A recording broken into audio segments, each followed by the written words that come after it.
Hello বন্ধুরা, welcome back to my channel. আশা করি তোমরা সবাই খুব ভালো আছো। তো সবুজ গাছপালা যে আমাদের কতটা উপকারে আসে সেটাই আজকে তোমাদের দেখাবো।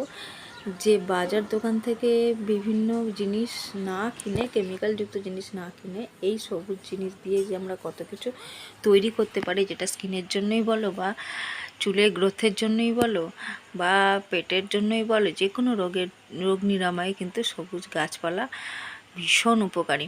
তো দেখো, অনেকের চুল ঝরে পড়ে যাচ্ছে, বিশেষ করে বর্ষাকালে দেখবে চুলের গোড়া নরম থাকে আর চুল শুকাতে চায় না, তাই জন্য দেখবে চুলের গোড়া নরম হয়ে গিয়ে চুল ঝরতে পড়তে শুরু করে দেয়, টাক হয়ে যায়, মাথার মাঝখানে মাঝখানে ফাঁকা হয়ে যায়।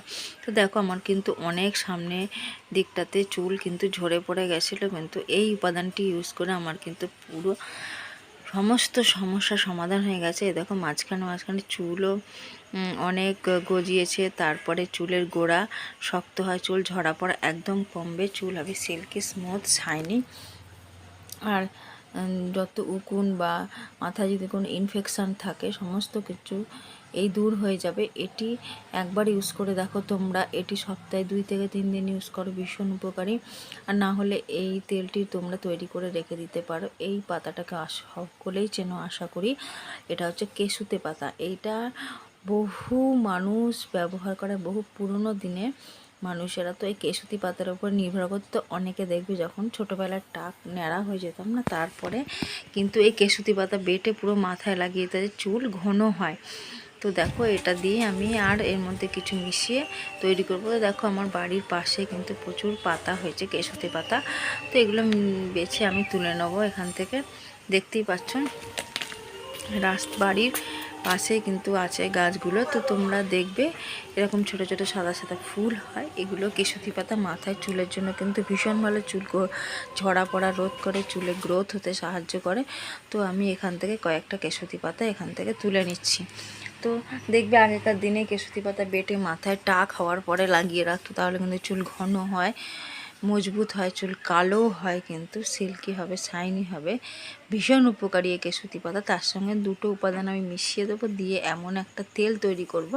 এই তেলটা কিন্তু ছোট বড় ছেলে মেয়ে সকলে ইউজ করতে পারবে। এইগুলো যেহেতু ঘরোয়া উপাদান দিয়ে তৈরি, তাই জন্য দেখো, এবার পাতাগুলোকে ভালো করে জলে ধুয়ে নেবে, বাইরে থেকে এনে সেটা একদম বেটে মাথায় লাগিয়ে নেবে না, কারণ অনেক নোংরা ময়লা এর মধ্যে লেগে থাকে। তাই ভালো করে ধুয়ে আমি পাতাগুলোকে বেছে নেব আর ডাঁটিটাকে ফেলে দেবো। তো দেখো, আমি পাতাগুলোকে বেছে নিয়েছি। এটা কিন্তু ভীষণ ভালো চুলের জন্য। চুলকে হেলদি করবে, চুলের গ্রো বাড়তে সাহায্য করবে, আর চুলের ঝরা পড়া তো কমবেই, আর চুল এত তাড়াতাড়ি বড় হবে। আর যেখানে দেখবে টাক টাক হয়ে গেছিলো সেখানে কিন্তু নতুন চুল গজাতে সাহায্য করবে এই রেমেডিটি। তো দেখো, আমি পাতাগুলোকে একটা একটা করে বেছে নিয়েছি। এইবার এটা আমি মিক্সিতে দিয়ে বেটে নেব। তোমরা যাদের মিক্সি নেই তারা কিন্তু শিলনোড়াতেও বাটতে পারো, সেমন কোনো ব্যাপার নেই। মোটামুটি এটা বেটে নেবে। আর এর মধ্যে দিয়ে দেবো পেঁয়াজের রস চুলের জন্য ভীষণ ভালো।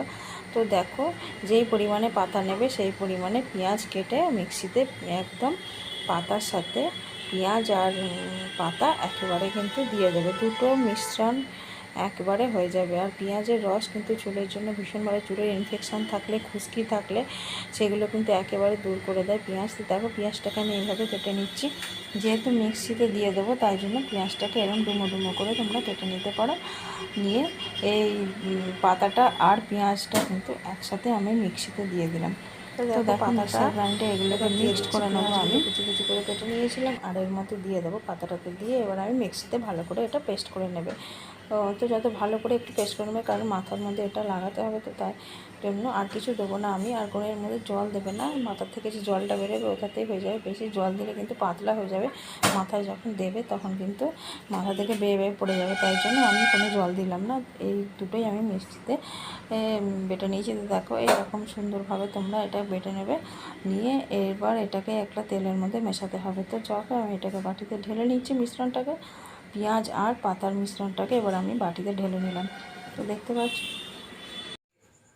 তো দেখো পাতা বাটা হয়ে গেছে। একটা বাটির মধ্যে এটাকে আমরা তুলে রেখে দেবো। দিয়ে এরপর আমরা এর মধ্যে কিছু উপাদান মিশিয়ে তারপরে এটা আমরা মাথায় মাখবো। তো দেখো, আমি এখানে বাটিতে খানিকটা নারকেল তেল নিয়ে নিয়েছি।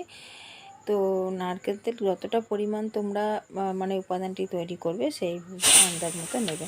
তো নারকেল তেলটা আমি একটা কড়াইতে এখানে দেখো গরম করে নিচ্ছি। তো তোমরা যদি লোহার কড়াই হয় বন্ধুরা ভীষণ ভালো হবে চুলের জন্য, কিন্তু লোহার কড়াই তো এখন দেখা যায় না, যাদের বাড়িতে থাকবে তারা কিন্তু লোহার কড়াইতেই তেলটা গরম করবে। কিন্তু আমাদের যেহেতু সিলভারের কড়াই আছে তো আমি সেটাতেই গরম করছি। তো দেখো কেশুতে পাতাটা দিয়ে আর পেঁয়াজ বাটাটা মিক্সিতে যেটা বেটেছিলাম ওটা এই তেলের মধ্যে দিয়ে এবার ভালো করে নাড়াচাড়া করে একদম লাল লাল করে ভেজে ফেলতে হবে। তো দেখো সবুজটা যেন একদম না থাকে, ভালো করে এটাকে ভেজে ফেলতে হবে। তারপরে সেই তেলটাই আমরা ইউজ করবো। একদম 2-4 বার নাড়াচাড়া করলে কিন্তু ওই তেলটা কোনো উপকারে আসবে না, তোমরা একদম লাল হয়ে যাবে পাতাটা ভেজে। তারপরে আমরা তেলটা থেকে পাতাটাকে আলাদা করে নেব। তো দেখো কড়াইতে দিয়ে এভাবে নেড়ে চেড়ে অনেকক্ষণ ধরে পাতাটাকে ভেজে নিতে হবে, পাতা আর পেঁয়াজের রস আর নারকেল তেল। তো দেখো এবার লাল হয়ে গেছে। এবার এটাকে আমি তেলটাকে আর এই পাতাটাকে সম্পূর্ণ আলাদা করে দেবো। তো দেখো এবার পাতাটা থেকে তেলটাকে কিন্তু পুরো ছেঁকে তুলে নিতে হবে। দেখতে পাচ্ছ পুরো পাতাটা আর পেঁয়াজটা কিন্তু লাল হয়ে গেছে। এই তেলটা কিন্তু বন্ধুরা ভীষণ উপকারী, এটা তোমরা রোজ ইউজ করবে। তোমরা রোজ রাত্রিবেলা তেলটা ইউজ করবে, সকালবেলা আবার স্নান করে নেবে। তো যারা ধরো রোজ ইউজ করতে না পারো, অনেকের দেখবে তেল দিলে অস্বস্তি হয়, কষ্ট হয়, অনেকেরই আছে তেল দিলে মাথার যন্ত্রণা করে, তারা কিন্তু এটা যেদিন ধরো শ্যাম্পু করবে তার আগের দিন রাত্রিবেলা মাথায় মেখে নেবে, বা শ্যাম্পু করে 3 থেকে 4 ঘন্টা আগে এটা দিয়ে ভালো করে মাথায় মাসাজ করে নেবে। মাথার চুলের প্রত্যেকটা স্ক্যাল্পে এটা মাসাজ করবে, যাতে চুলের গোড়াটা প্রত্যেকটা গোড়ায় যেন তেলটা পৌঁছায়, তাহলে চুলের গোড়া হবে শক্ত মজবুত আর চুল পড়া তো বন্ধ হবেই। নতুন চুল গজাতে সাহায্য করবে, চুলের রং হবে কালো উজ্জ্বল চকচকে। তো দেখো আমি প্রথমে চিরুনিটা দিয়ে ভালো করে আঁচড়ে নিয়েছি, নিয়ে এইবার আমি চুলের গোড়ায় গোড়ায় তেলটা মেখে নেবো। আমার যেহেতু তেল মাখতে কোনো অসুবিধা নেই, কারণ আমি প্রত্যেক দিন তেল মাখি আর সকালে উঠে শ্যাম্পু করে নিই। কারণ এই বাইরে রাস্তাঘাটে ধুলোবালি লেগে চুলটা খুব চ্যাটচ্যাটে হয়ে যায়। তো দেখো প্রত্যেকটা চুলে গোড়া আমি তেলটা মেখে নিয়েছি, এইবার এইভাবে রেখে দেবো। চলো পরের দিন আমি শ্যাম্পু করে নেবো। তো শ্যাম্পু করার সময় কিছু উপাদান মেশাতে হবে। প্রথমে এখানে আমি খানিকটা শ্যাম্পু দিয়ে দিলাম।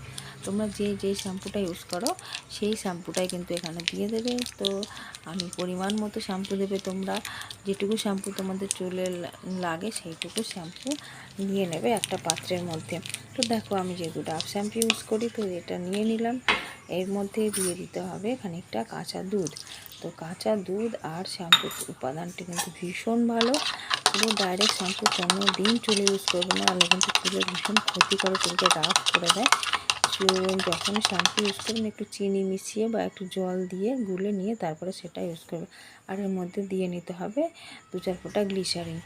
তো দেখো গ্লিসারিন আর শ্যাম্পু আর দুধ, কাঁচা দুধ, এই 3টে উপাদান ভালো করে মিশিয়ে নেব। এইবার এই তরলটা দিয়ে আমরা শ্যাম্পু করে নেবো। আর কোনো শ্যাম্পু তোমরা ডাইরেক্ট কিন্তু ইউজ করবে না। তো চলো দেখো পরের দিন স্নান করার সময় ওই শ্যাম্পুটা দিয়ে আমি ভালো করে চুলের গোড়ায় গোড়ায় যেমন তেলটা মাসাজ করেছি তেমনি শ্যাম্পুটা দিয়ে মাসাজ করে নিয়ে তারপরে চুলটা ভালো করে ধুয়ে নেবে। তো তোমরা ফল হাতে নাতে দেখতে পাবে কতটা চুলটা সিল্কি শাইনি হবে, চুল ঝরা পড়া তো কমবে। মোটামুটি তোমরা 1 সপ্তাহের মধ্যে ফলাফল দেখতে পাবে।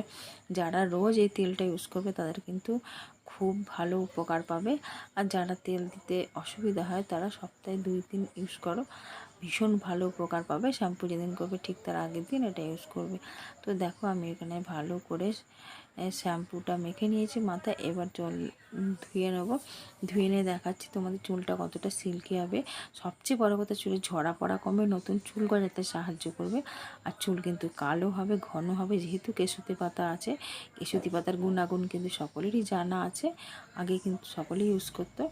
তো দেখো চুলটা কতটা সুন্দর হয়ে গেছে আর নতুন চুল গজাতেও কিন্তু। চলো বন্ধুরা আজকের ব্লগটা এখানেই শেষ করছি।